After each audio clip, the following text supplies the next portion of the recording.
Thank you very much. It's a real honour to present here in Tartu. Thank you to the organisers for doing such a fantastic job on the conference, and it's obviously a particular honour to present the Kahneman lecture. And I'll talk today about positioning economic psychology in the emerging behavioural public policy field.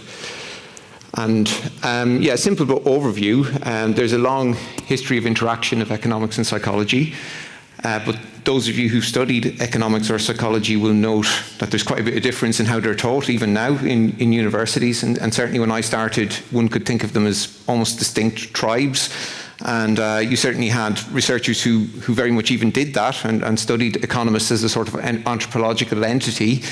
And it always struck me, why did that happen? What happened to make these studies of human behaviour so distinct?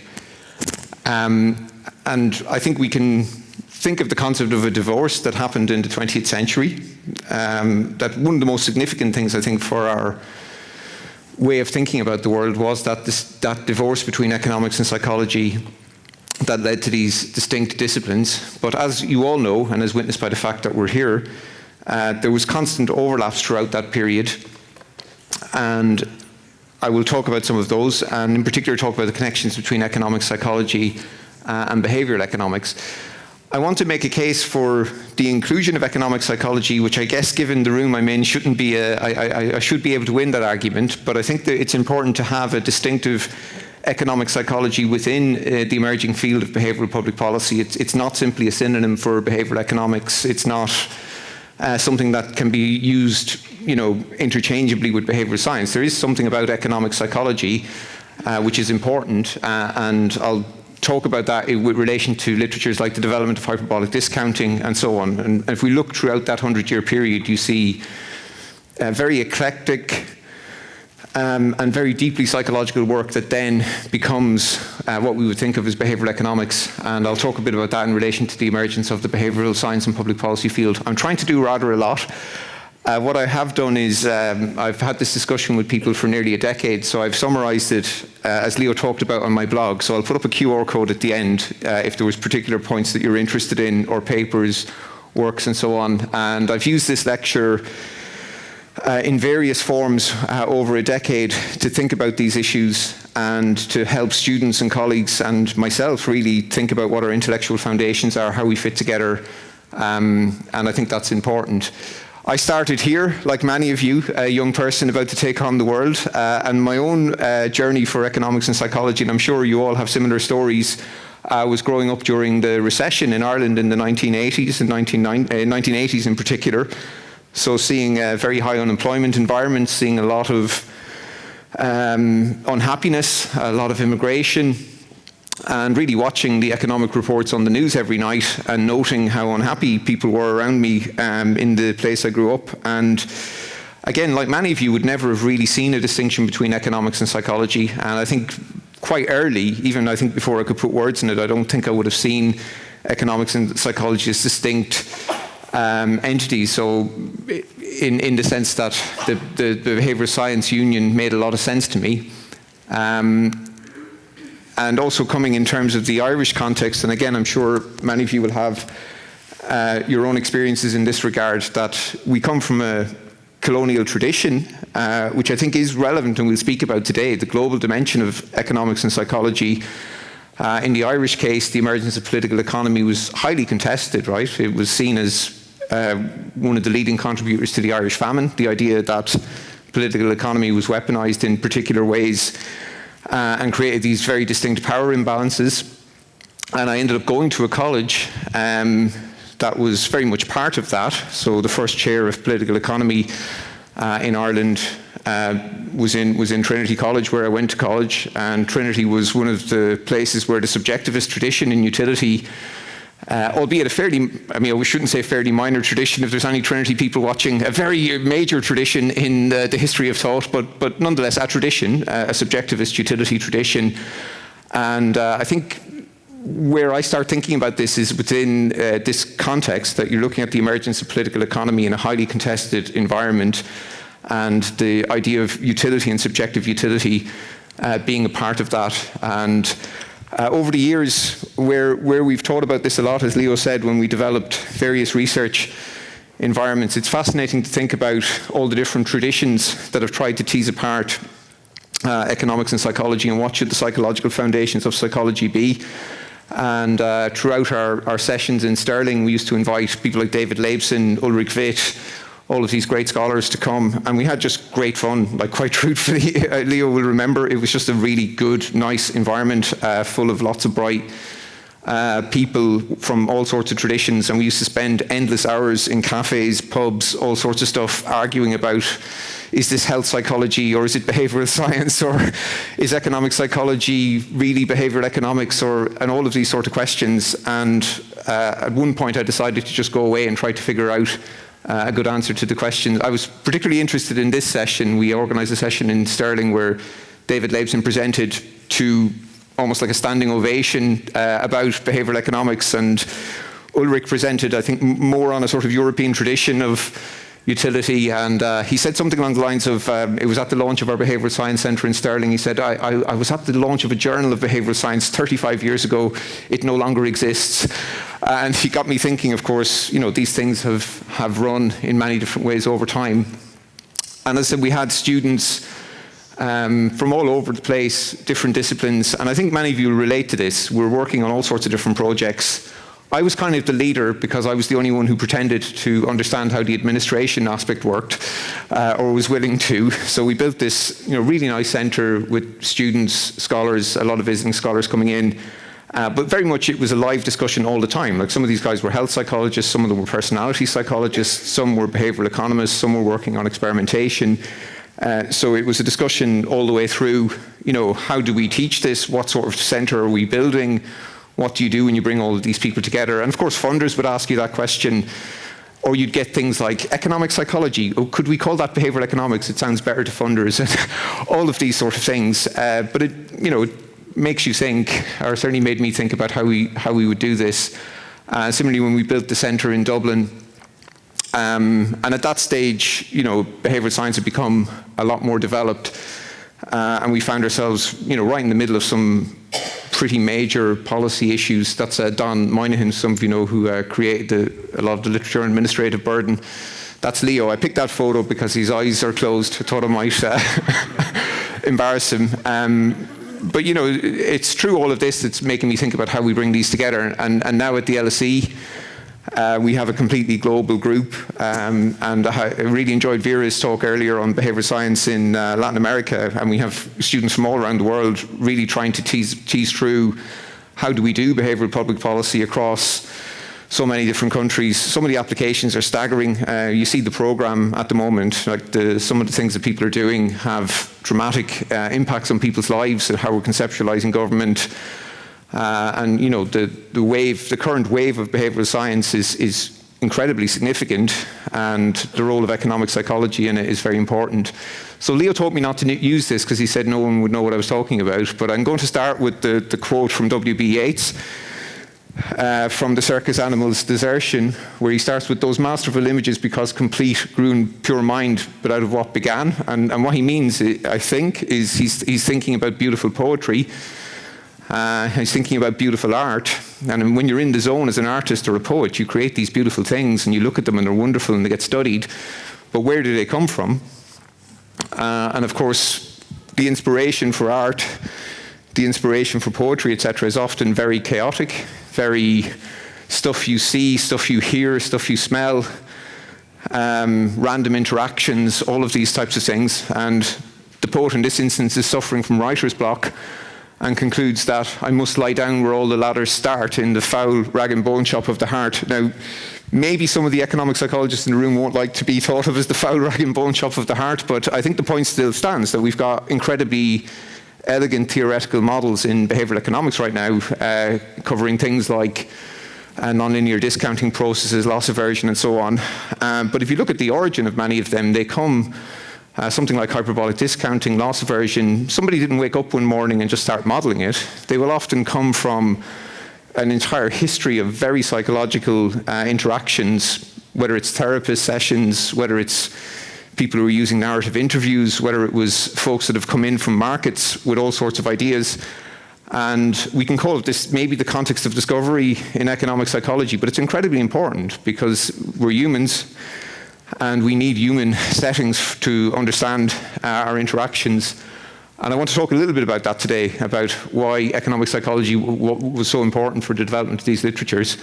I'm going to try to set up some sort of narrative that some of you will have seen if you've had to be tortured by my lectures before. So I start every single lecture course that I've done in Dublin, Stirling and LSE with this narrative. You could start further back. My genuine belief is the Scottish Enlightenment is a decent starting point for these areas if you want to know where these words came from when we started using words like political economy, economics, psychology, etc., etc.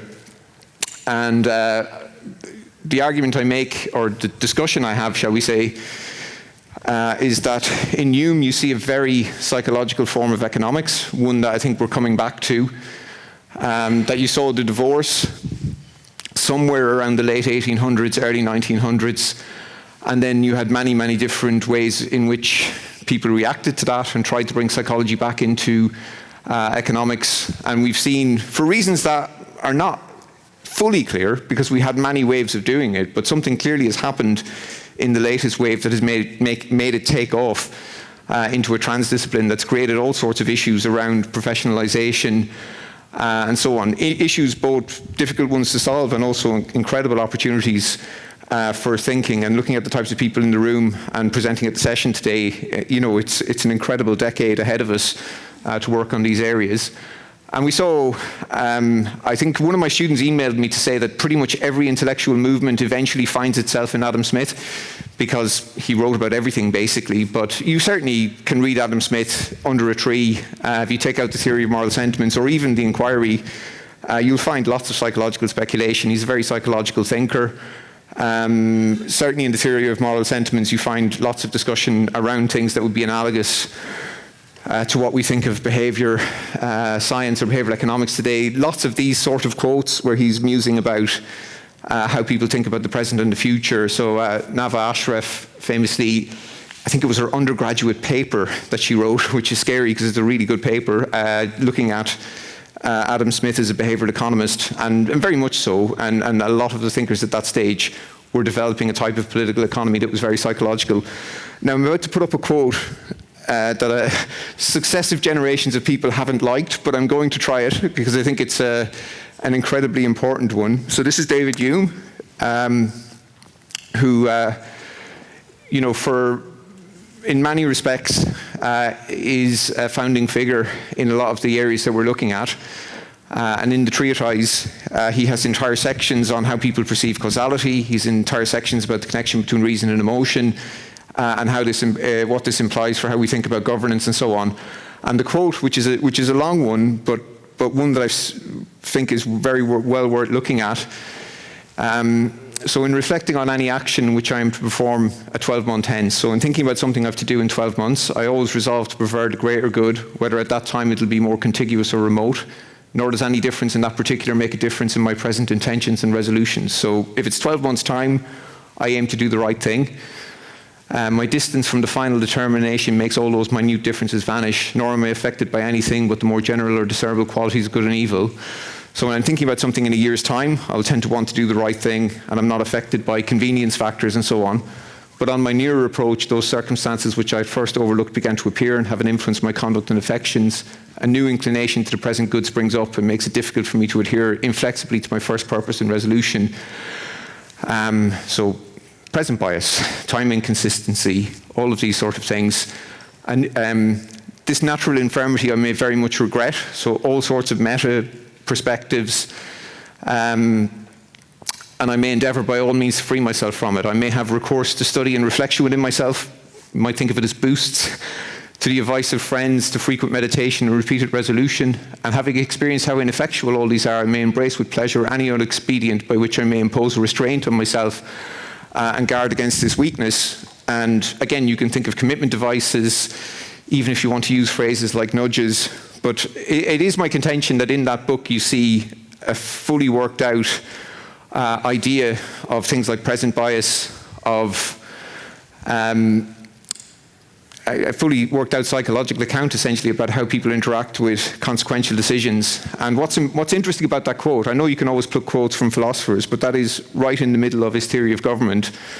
And I think it is, very interesting that people who are at the dawn of the development of economics are thinking in that way. And then we move on to, I think, more familiar territory. So Daniel Kahneman had reflected on going back to Bentham, by which he meant that behavioral science should move back to trying to measure well-being directly.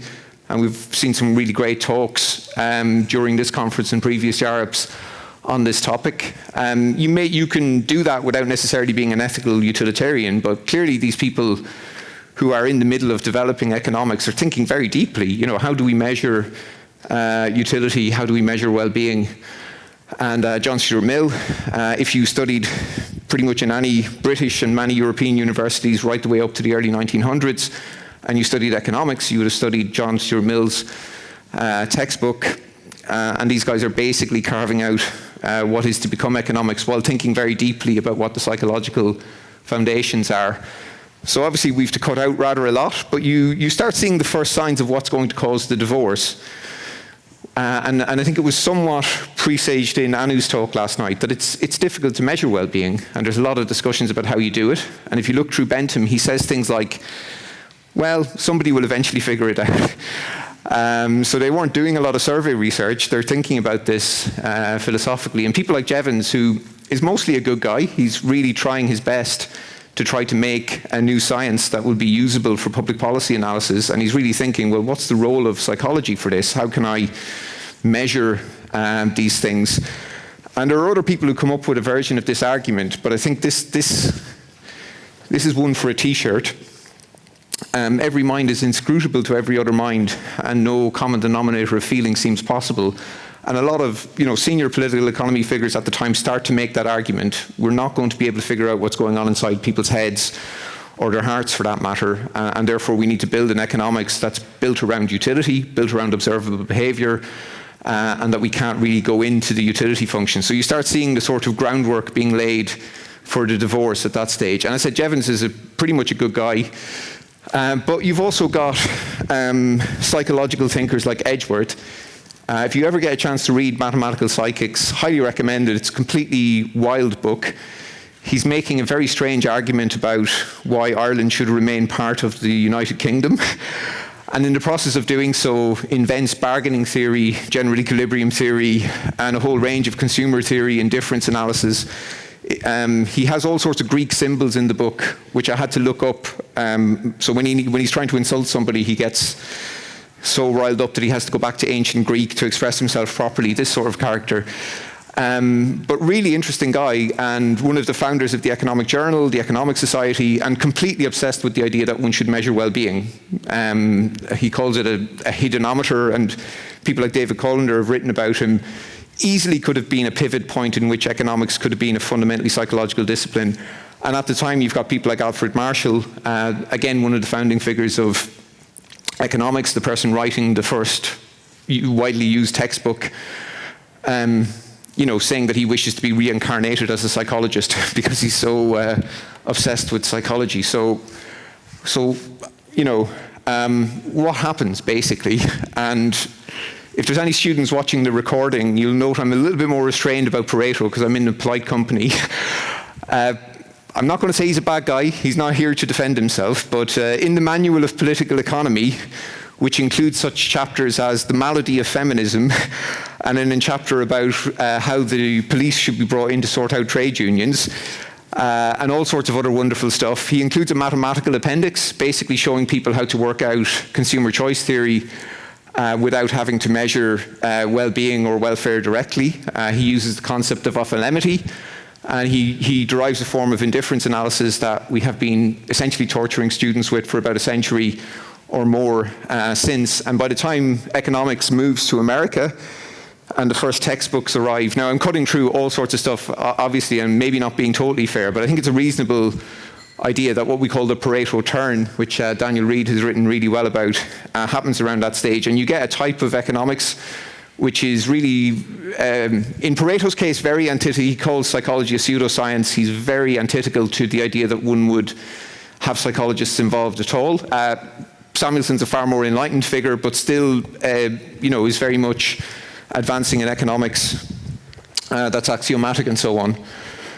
And at the same time, psychology is developing psychophysics. And there's all sorts of roads that simply don't happen at this stage. William James is writing the first psychology textbook. And it is amazing, really. At the same time, you've got Marshall, who's a very psychological economist, writing the first economics textbook. James is writing the first psychology textbook, but they're very much all moving in different directions at that point. And you see the development of psychophysics and the development of behaviorism.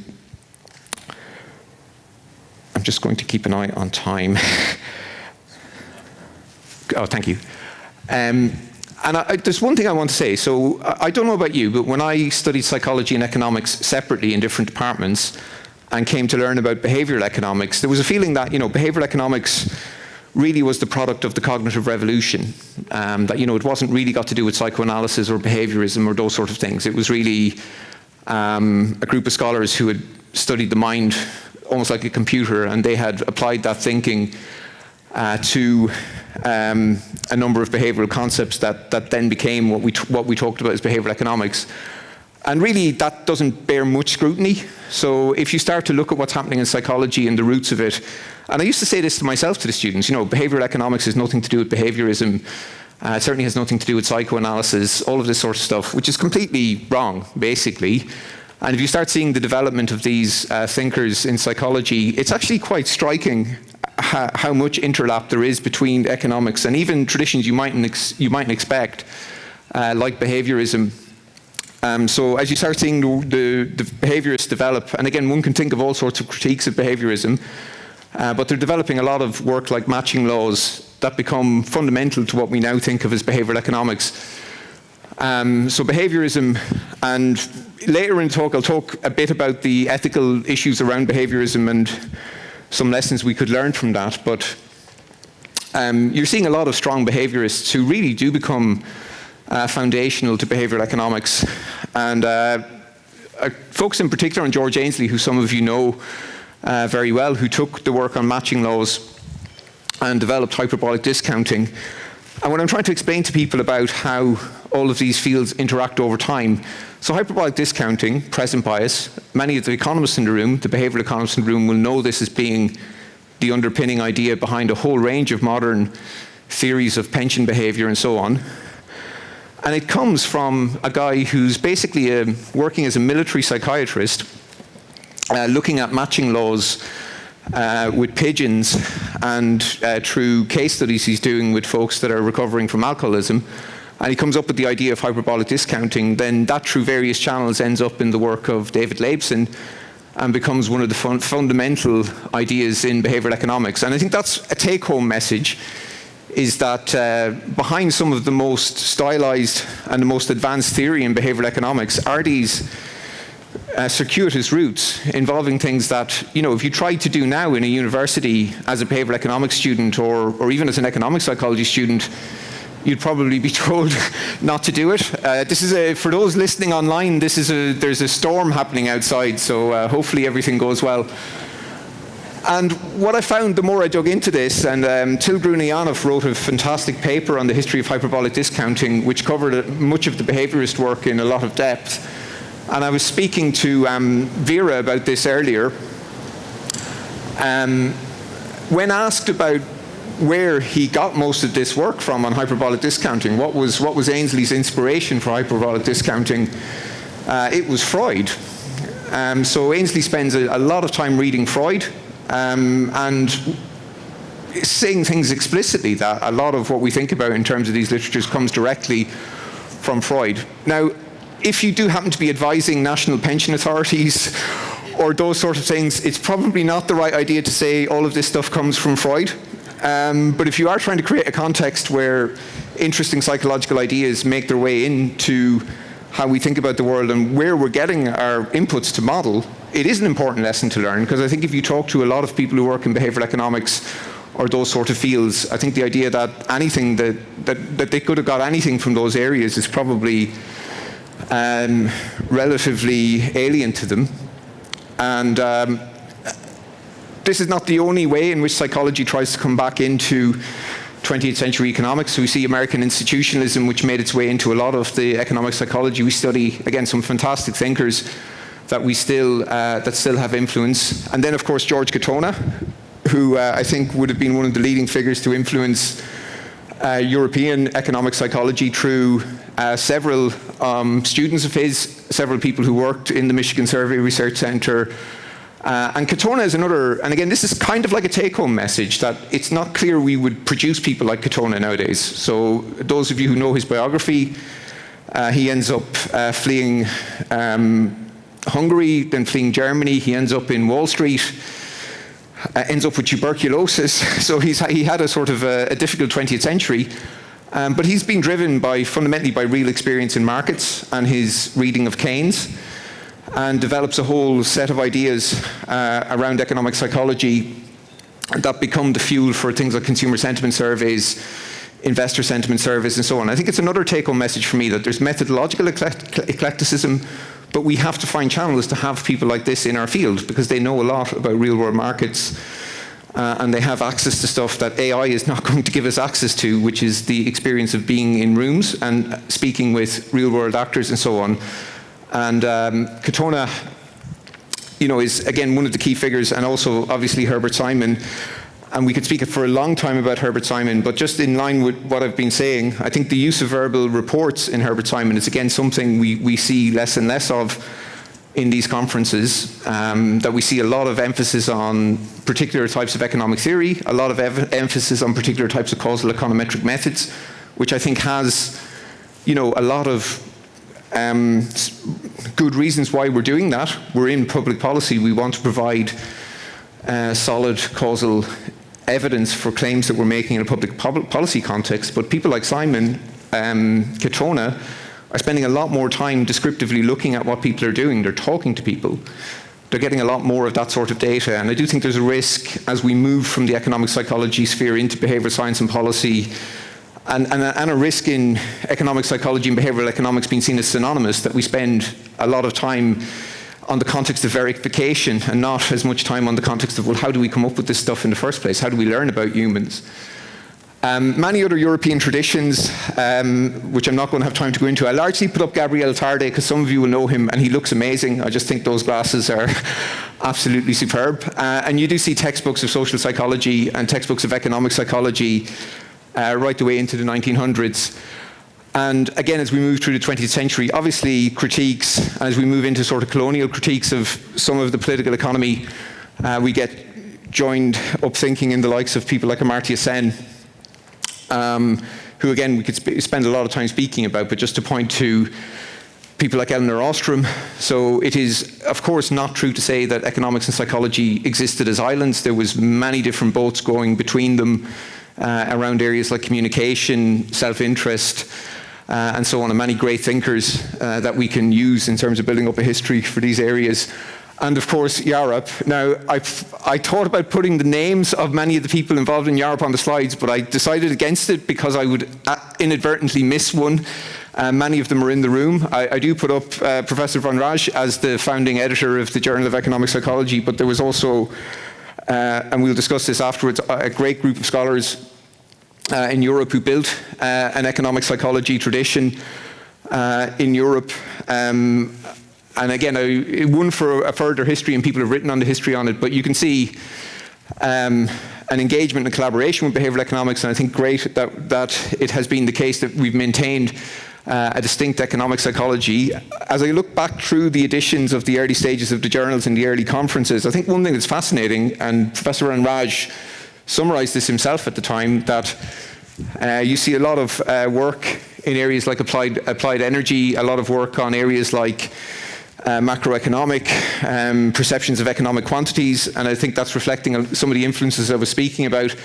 I think one thing for a discussion afterwards is it's interesting to think about what those early conferences look like in relation to what we're doing now, because I think some of the actual papers are quite similar. People are working on things like psychological determinants of energy consumption, transport, financial behavior in ways that we are today and tomorrow. And this is before really people are using behavioral science or even behavioral economics as a theme.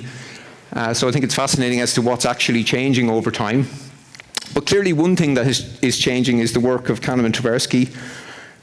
It's having a sort of a thunderbolt influence in terms of its, and I do like that photo and a good sense of his character, but a thunderbolt moment for the behavioral sciences, which has been evaluated in many different ways, but clearly prospect theory and the development of the heuristics paradigm had a dramatic impact, certainly on how economics started to see itself.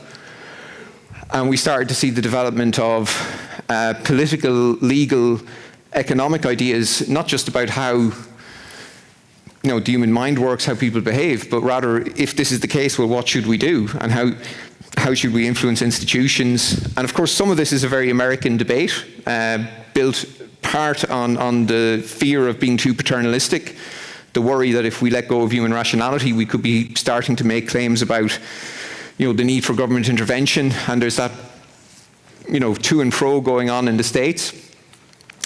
I do want to say there's a lot of men in these slides to start with, and it's something we should talk about. As you go through that history, you can see at the time of Hume, you could get burnt for witchcraft. You're only really seeing women entering into universities sort of late enough in this period.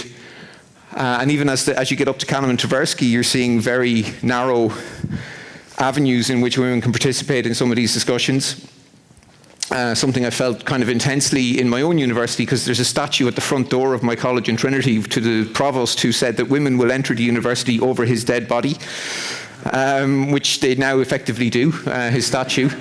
And I think I've been quite struck by the papers that have basically said this could have shaped the way in which a lot of the folks, if you think about the Enlightenment guys, they were drinking together. A lot of statistics is people playing dice together and just working out, how to work out odds and things like that. And I think as we're moving into an age of behavioural public policy, it is interesting to reflect on who's there, both internationally, gender perspectives, and so on. And I even noted in the conference, and certainly with a lot of my students over the years, the work of people like Fulbra offer a bridge to really start to understand, the connection between who's making science, what they're studying, and what sort of science you want to generate. And I'm not going to try to give any very simplistic way to resolve all of that, but it should certainly be part of the conversation. And we move in, you'll be thankful to know we're getting into the 80s, so I'm nearly there, making solid progress. I think it's fair to say we could critique this in various ways, but we get into a thing called behavioural economics that many of us have taught at universities. I taught the first behavioural economics courses in Ireland. I think some of the first behavioural economics courses in Scotland. And we think of it as being instantiated by bounded rationality, bounded willpower, bounded self-interest. And we start seeing lots of applications like this. Again, we can talk about precisely what the effect size of defaults in organ donations are. There's obviously lots of papers, and they're, in my view, probably statistically significant, but they're certainly not, they're not as big as those bars would suggest. But it did get people thinking, right? If even such big decisions like organ donations are going to be affected by whether you're opted in or opted out, or certainly pensions, as a literature, people started to think that these are no longer just academic findings. These are massive things that we could be thinking about for society and so on. And Sunstein and Thaler began to, and people like, I beg your pardon, Kammerer, Rabin, and others began to develop a concept of asymmetric paternalism to try to look at cases in which you could influence a set of people that were having difficulties making the choices without forcing other people to do it. And this paper, Libertarian Paternalism, came out where the choice architecture is changed so that individual freedom of choice. I'm sure everyone has come across this and has opinions on it, but it's an incredibly powerful idea because it's connecting law, regulation, politics, and so on. And they write this book called Libertarian Paternalism. And like all accidents of history, if it had remained called liberal paternalism or libertarian paternalism, nobody would have read it afterwards other than a small handful of academics. And after many rejections by their publisher, they eventually found a publisher who knew a lot more about public opinion than they did and said, well, it has to have one syllable if it's going to... Anyone want to shout the one syllable? Nudge. And it's, you know, this is how the history of thought works sometimes, right? And I got sent an advanced copy of Nudge at the time, and I have my email somewhere. I said something along the lines of, it's fine, yeah, I think it'll have a decent readership, but I just didn't have any conceptualization at all, which, given I'm giving a lecture on the history and future of the field, is probably a bad admission. But I couldn't. When I read it, I just thought, this is a really, you know, it's a really interesting book. I'll use it in my teaching, but I could have had no sense to the influence it was going to have. And these concepts then become, I think, what Moscovici calls objects of common sense. People are now talking about them well beyond the academic frameworks. As Haller wins the Nobel, you start seeing all of these frameworks emerging that are being used by hundreds of agencies all the way throughout the world. These, I guess you'd call these sort of boundary objects. They're not quite formal models. They are frameworks that are based on science that are being used, and it's jumbling together health psychology and personality psychology and social psychology and behavioral economics, and all of that is going into public policy agencies, regulatory agencies, the UN, and so on, and it's happening at a breathtaking pace. I mean, it's head-spinning, and it's, as I said, merging with all of these models that are there, creating new ones, and it's all this incredible breathless soup of stuff that's having impacts because partly some of the big governments of the world, like the US and the UK, are going through a period of fiscal restraint and are looking for solutions that are psychological rather than large-scale spending. And you start seeing all of this. And we can discuss the issues of gender and the global issue of it. You certainly see a lot more prominent female leaders in the area than the 1770s, which is probably not the highest bar, but certainly you see increasingly, you know, a very strong group of people from across the world. The UK leads off on things like nudge units. We see executive orders in the US. The UN sets up a behavioural insights group, and so on and so forth. And that continues apace, and that has been going on really quickly. Faisal Nahru from the OECD tries to summarise this about 6 or 7 years ago with this hundreds and hundreds of people working across. And I had the privilege to go into the Estonian government on Monday, and here we heard from, I think, about 100 civil servants that were using ideas from behavioural science across pretty much all walks of life. And, you know, Faisal has been working on this map for ages. It's now turned into this, which he wrote, just published this paper in the Behavioural Science and Policy Journal. So this is now thousands of people. This is us, and here we are, basically, in many cases. This is existing units, it's new units, it's units that are being formed, it's short working groups, it's full units, it's nudge units, it's ministries that have set up groups, it's the United Nations, and it's the evolution of what you would think of as a transdisciplinary area that has a whole range of missions around a whole range of existential issues for our time. And I'm sure I could poke so many holes in it that we would leave the room depressed, but I also think it's incredibly exciting, right? That this is a moment that is as big as any time in our history where we've got a global group of people working together, starting to speak a common language across the world, bringing in groups. There's groups forming across the world. Vera gave an excellent account earlier of the challenges, for example, of doing it in Latin America. But most of us will have interacted and know groups across the Middle East, India, that are doing some of the most innovative applications of behavioural science and policy that are happening right now. So fundamentally, I'm enthusiastic, excited, and I think some of the work that's happening is of the most interesting in centuries, to be honest. When we look about, I can't think of anything else. People started to use the phrase general purpose technology as a buzzword, but it's difficult to think of many other areas where you get such a global collaboration between scholars. And what Leo and I and others have been writing about, and what we've been trying to do through our courses and writing, is to say, well, there needs to be a professional and institutional underpinning to this. So this is slightly a nod to Beyond Freedom and Dignity by Skinner. I think if we look at why a lot of people don't particularly like calling themselves behaviourists, I think it got to do with the issue of how did the behaviourists treat their role in government. And if you treat your role in government as being to simply push buttons, that's not a scalable role, right? In a society where people are going to want representation, they're going to want transparency, they're going to want openness, all of these things. And I make a few points that, firstly, that's important. It's important we have professional norms. ethical frameworks, that we start to standardize a bit more, or at least start to conceptualize a bit more what it is to be a scientist in that area, how we resolve some of these interdisciplinary confusions, and what we call and how we train people in the area.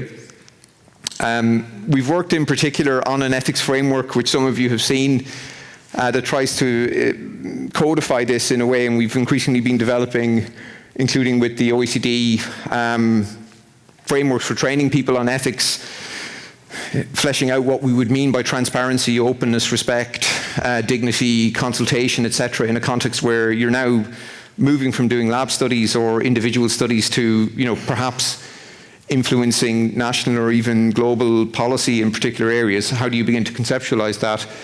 I remember we did this. I said to Leo, we're actually going to try to get our paper read for the first time in our history of writing papers together. So we did use an acronym, Nudge for Good, which does work. Unfortunately, when you use an acronym, people tend to remember it. And we've discussed in depth what we think are the sort of multidimensional basis of ethics when you're looking at applying behavioral public policy in different settings. And the more we go into this, the more you see, some of this will be covered by welfare functions that economists would be familiar with, but some of them are quite psychological, like trying to quantify the psychological cost of an intervention, or try to embody somebody, or trying to account for somebody's subjective experience of being involved in different interventions, or try to quantify how you look at whether an interaction is dignified or not. And clearly there's lots of people who work on this stuff. But it's important for us as an area to have psychologically grounded ethical accounts of how we do this across different places. I've forgotten so many things that I should have said. So if it's something that I particularly missed, please feel free to shout at me. But so basically, I've tried to give an account of the disciplines that have led to what I think is a transdiscipline now, behavioral science and policy, that includes things like behavioral economics, various subdisciplines of economics and psychology, and that must include economic psychology. And I hope I've given some good examples, including in the hyperbolic discounting literature, where having an eclectic, experience-focused, deep-level psychology created the conditions where you could create formal theory that could be used in things like economic evaluation. And if we don't have those conditions, we risk, particularly in an age of AI, not having a human element to how we build theory. And for philosophy of science nerds, context of discovery versus context of verification, we need to work more on the context of verification. Hopefully made some arguments about real-world experience. Potentially, one point I've made quite a bit is the role of executive education. I teach on the executive education program in LSE, and we get a lot of people who come in from finance, from government. I'm sure some of you are in those environments, and I find that very fertile environments for people telling you stuff that you may not be able to theorize immediately, but you know to be important because they're seeing it in front of them all the time. So I think some of those environments where the Katonas of the world, like people who have very deep intuition built up from being in consequential settings, can come in, having some of these chaotic, blurred sectoral lines, but ultimately to have a humane, psychologically informed and ethical behavioral public policy, and to learn from history. So that was a lot in 40 minutes. Thank you very much for your attention.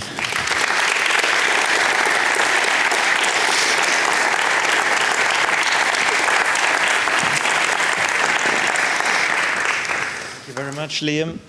Do we have questions from the audience?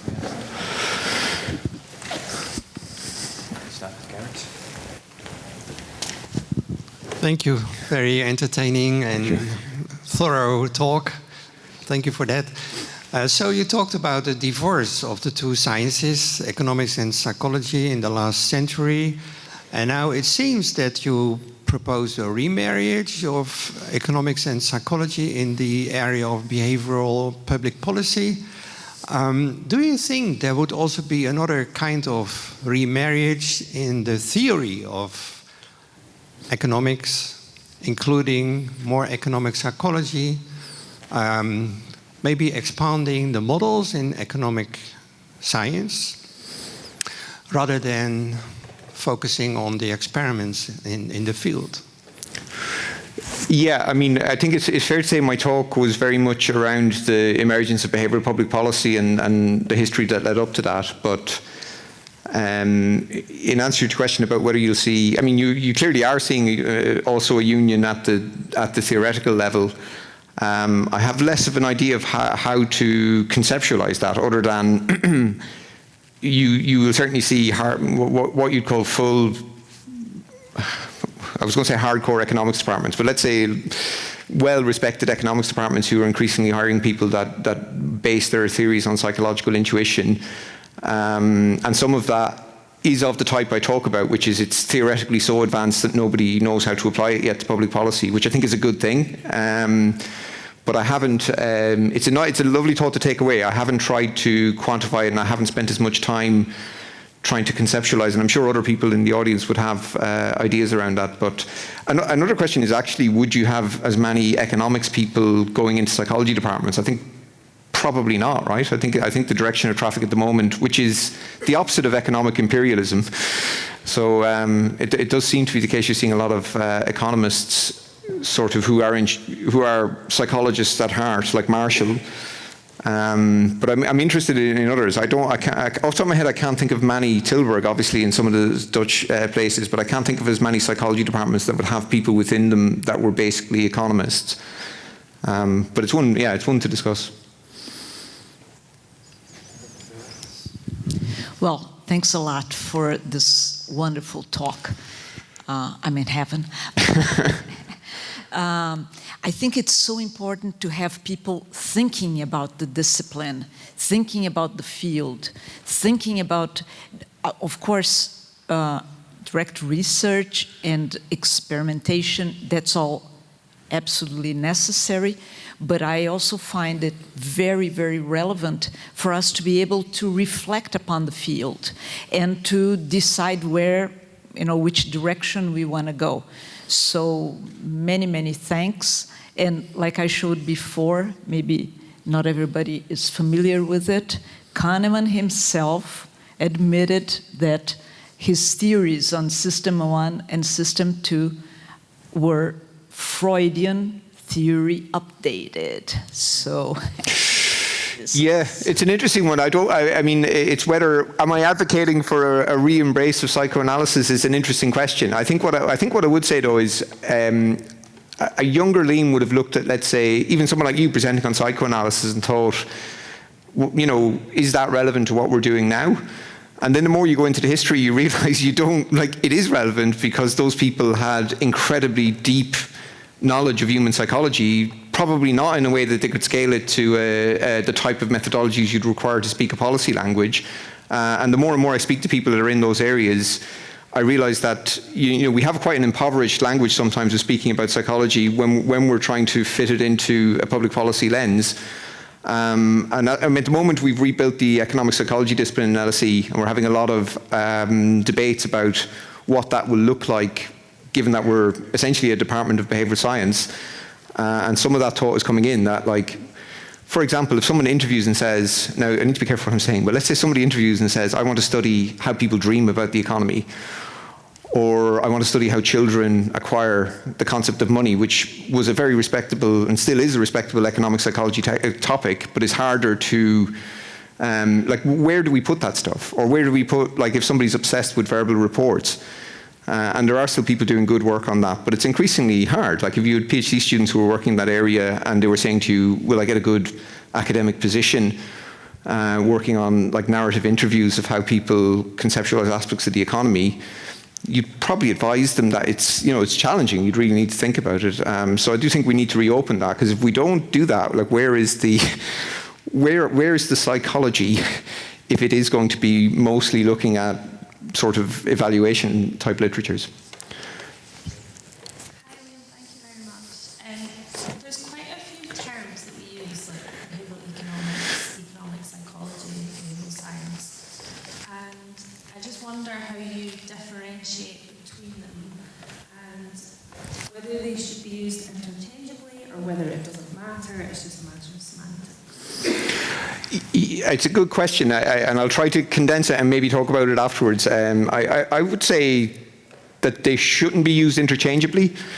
And I think with something like behavioral science, we have a lot of work to do because that emerged quite quickly to call a particular tradition of knowledge, but is a word that also refers to stuff like sociology, anthropology, etc. And at the moment, I think people are creatively using that ambiguity. So like if you look at the Behavioural Public Policy Journal, it will publish some anthropological work, it'll publish some sociological work, but its heart is sort of economic psychology, philosophy, and so some of it is fine to have that bit of ambiguity. It allows things to happen. It can get very confusing. So for example, the ESRC launched a call recently in the UK for new centres for behavioural research, and you can imagine nobody really knew what they meant. Do you mean sort of behavioural economics? Do you mean anybody in social? And I actually think eventually what they did mean was behavioural science in a broad sense. So I think we do need to do work, and I think we could probably delineate behavioural economics and economic psychology pretty clearly, right? One is psychology, the other is economics. I say to my students, you know, unless you've studied economics, don't call yourself an economist, right? There's things you should be able to do if you're an economist. And I think with the behavioural science, like the fields like behavioural public administration, for example, are, I think, clearly delineating themselves as very sensible fields. People know what's going on, and to the extent that behavioural science is a bridging term, I think we just have to ride it for now to an extent. But also, I do think it has to settle a bit, because you can't have a term that's referring to the whole of a whole set of disciplines, some of whom want nothing to do with it, and that also essentially means a particular stream. But I'll leave it at that because there's a lot more I could say on it. More questions from the room? Yeah, it's just to follow up your answers to the previous question, Liam. Is it as simple as that economic psychology is psychology and behavioural economics is economics? I mean, it just doesn't look like that. You see, I mean, there's Thaler and there's Tversky and Kahneman. Tversky and Kahneman were psychologists. Thaler's an economist. What are the essential distinctions between the two? Yeah, let's write something on that effectively. But I do think the distinction matters because if you force team them too much, I think particularly you lose the psychology. So I think there's some aspects of psychology that won't survive that marriage because it just won't fit with economic psychology as behavioural economics. So I think I do think we have to keep a space for somebody to plant their flag and say, look, I'm a psychologist. And I study the economy as a psychologist, but that doesn't mean there has to be a rigid distinction. It just means in the Venn diagram there has to be enough room for that person to be. And I do think if you look at some of the way behavioural economics and economic psychology has gone, the squeezing out point has been the economic psychology. You see less and less economic psychology being published in the type of journals that will get you hired in top universities, truthfully. And that has to reverse, in my view, and we have to find ways to lead on it and say, go back to some of these topics and say, look, these are high-status topics, even if they're sometimes more difficult to turn into causal econometric frameworks, but like they are where we get those concepts from originally.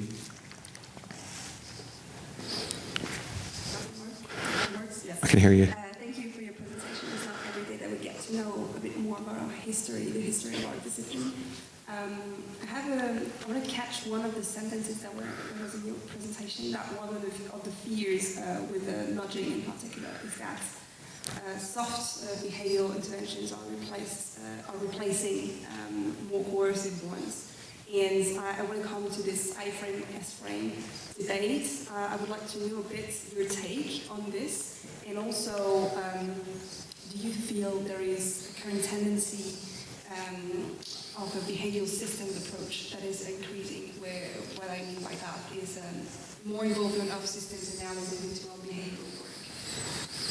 Yeah, it's really nice. And the paper by Chater and Lowenstein, again, it's one of those ones I have to condense my answer because, as you might imagine, it's one we could talk a lot about. But I think their point that there are circumstances in which people will individualize a social problem in areas like carbon or healthcare systems and so on, and that can be tempting for all sorts of interests in those areas to say, it's really about individual behaviour rather than all the things we don't really want to talk about.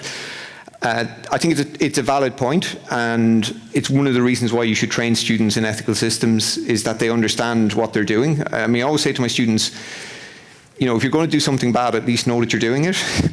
You know, and I think you can easily get swept up in interventions that are not very effective, and that's the point I think Chater and Lowenstein are making, and they're making the point that maybe industry, not maybe, they're making the point that industry captured some elements of behavioural science to make it more like that. I would say I probably would be of the view that things like pension auto-enrolment were already very systems. You don't do pension auto-enrolment without having legislation, all sorts of things happening. So I think personally, and I like both of them, and a million miles above me in the Tower of Song, as they say in their work. But I do disagree with them in that I don't think it was quite as bad as they made out. I think there's already a lot of systems thinking in those fields, and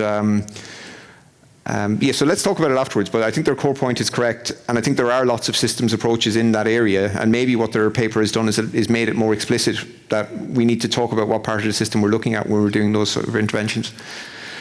I think I feel like I've said enough, and we should probably go for drinks, but I'll leave it up to the chair to call it. And I leave it up to the audience if there's a final question. Well, okay, one fun fact from Agatha. Just a fun fact, George Lowenstein is a grandson of Sigmund Freud. So maybe instead of remarrying, we need to just produce new children. Well, I mean, I think in the case of Professor Lowenstein, it's another example, though, of somebody who works on intensely psychological topics, sometimes without any real, you know, idea in his mind about where it will connect, and then often it does.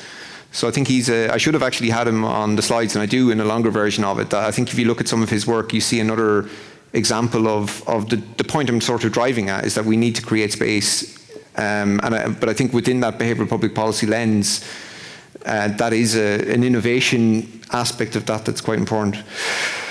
Okay, let's give a round of applause to this year's Kahneman lecturer, Liam Delaney.